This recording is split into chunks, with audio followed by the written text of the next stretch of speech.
പെരുന്നാൾ കാലത്ത് കുടുംബത്തോടൊപ്പം മിതമായ നിരക്കിൽ ഒരു അടിപൊളി പർച്ചേസിംഗ്. ഈ പെരുന്നാൾ നമുക്ക് ഒരുമിച്ച് ആഘോഷിക്കാം. Laiba wedding centre, Pookkottumpadam, Wandoor, Karuvarakundu. K ശൈലജയ്ക്കെതിരെ UDF പ്രവർത്തകർ അപവാദ പ്രചരണം നടത്തിയെന്ന വിഷയത്തിൽ മൗനം പാലിച്ച് PK കുഞ്ഞാലിക്കുട്ടി.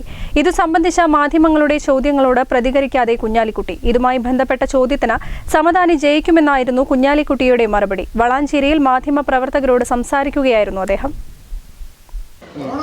UDFന്റെ ക്യാമ്പയിനിലാണ് ഞാൻ. അപ്പോൾ ആ തിരക്കിൻ്റെ ആണ് ഇവിടെ സമദാനിയുടെ വിജയത്തിന് വേണ്ടി ഒരു കുടുംബ യോഗമായിട്ട് വന്നിരിക്കുകയാണ്.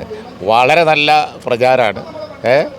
അപ്പോൾ വലിയ ഭൂരിപക്ഷത്തിനാണ് ഇത്തവണ സമദാനി ഇവിടെ വിജയിക്കാൻ പോകുന്നത്. 20 വർഷത്തെ സേവന പാരമ്പര്യമുള്ള ആര്യ കോളേജിൽ 100% ജോലി ഉറപ്പോടെ പാരാമെഡിക്കൽ കോഴ്സുകളിലേക്ക് അഡ്മിഷൻ ആരംഭിച്ചിരിക്കുന്നു. Arya college, new bus stand, Nilambur.